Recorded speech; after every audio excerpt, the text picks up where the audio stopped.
Assalamualaikum warahmatullahi wabarakatuh. Alhamdulillah wa syukrulillah wa la hawla wa la quwata illa billah. Wassalatu wassalamu ala rasulillah wa man sahibahu wa man tabi'ahu wa man wala, amma ba'du. Usikum wa iyaya bitaqwallah faqad fazal muttaqun.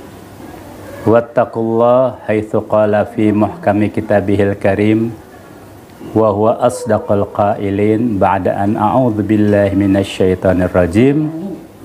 Ya ayyuhalladzina amanu in ja'akum fasiqun binaba'in fatabayyanu an tusibu qauman bijahalatin fatusbihu ala ma fa'altum nadimin. Sadaqallahul azim wa ballagha rasul karim wa nahnu ala dzalika minasyahidin asyakirin.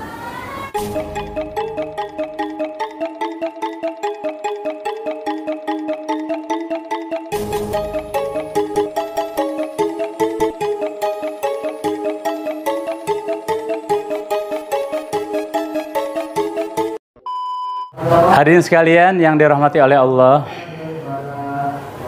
para pemirsa di mana saja pun berada, berkenaan dengan berita-berita miring mengenai Tuan Guru Haji Dwi Susanto,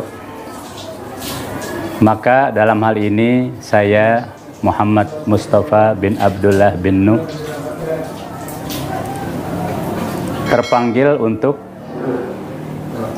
memberi amanah, tausiah, wejangan atau apapun juga. Yang pertama-tama perlu diketahui oleh saudara-saudaraku sama muslim, yaitu ayat yang tadi saya kutip. Apabila ada suatu berita, maka lakukanlah cek and recheck atau tabayyun. Ya, sebab bisa saja kita mengenakan suatu tindakan tertentu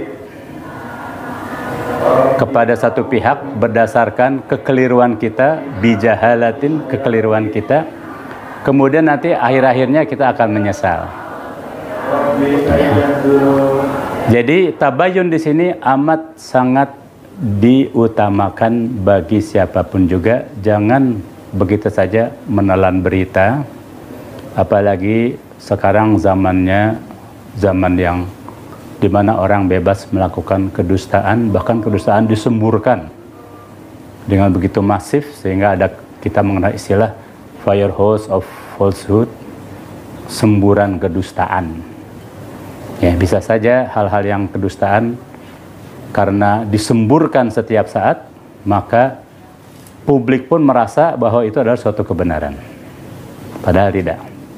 Yang kedua, jamaah sekalian yang dirahmati oleh Allah, di dalam Islam itu ada kaidah husnudzon ala kulli muslimin wajibun.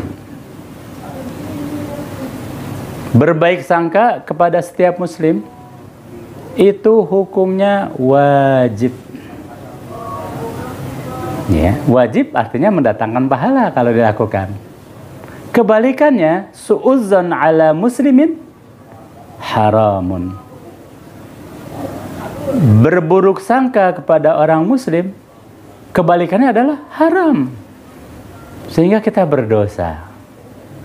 Ya, maka bagi kita terutama yang awam, hendaknya mendahulukan husnuzon. Karena belum-belum kita sudah mencetak pahala.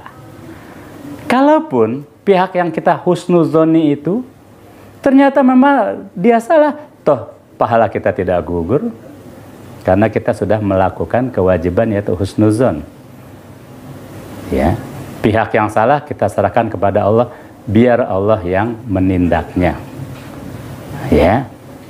Tapi kalau belum kita sudah suudzon, maka belum kita sudah melakukan sesuatu yang haram, kita sudah dosa. Kalaupun terbukti, tuh ternyata benar kan? Toh itu tidak bisa menghapus dosa kita. Ya, ini Karena itu ini menjadi satu kaidah, ya, husnuzan ala kumli muslimin wajibun, berbaik sangka kepada kaum muslimin itu sesama muslim wajib. Dan ini masuk dalam kaidah dan ini bisa dipelajari dalam kitab yang dikarang oleh kami, yaitu kitab Ana Muslim Sunni Syafi'i. Ya. Selanjutnya, butir pemikiran berikutnya adalah memvonis saudara kita sesama muslim sebagai orang yang sesat, apalagi orang yang kafir, itu bukan satu hal yang mudah. Pernah Imam Al-Ghazali ya, kita ini tidak apa-apanya dibandingkan beliau, ketika diminta untuk mengkafirkan seseorang, beliau angkat tangan. Apa kata beliau? Aku harus menulis sekian banyak kitab. Ya, aku harus mempelajari sekian belas kitab untuk bisa memvonis seseorang sebagai sesat, apalagi kafir. Ya, apalagi kita. Ya. Berikutnya, kalaupun seseorang dinyatakan sebagai penganut atau pengikut aliran sesat, apalagi dinyatakan sebagai murtad, itu pun vonis tersebut hanya boleh dikeluarkan oleh pihak berwajib, otoritas yang memiliki atau memangku kewenangan menjatuhkan vonis tersebut. Kalau di negeri kita mungkin mahkamah atau kehakiman, ya, atau sebutlah kepolisian. Ya, kita orang awam paling banter kita hanya bisa melakukan pengaduan. Vonis tidak bisa. Ya.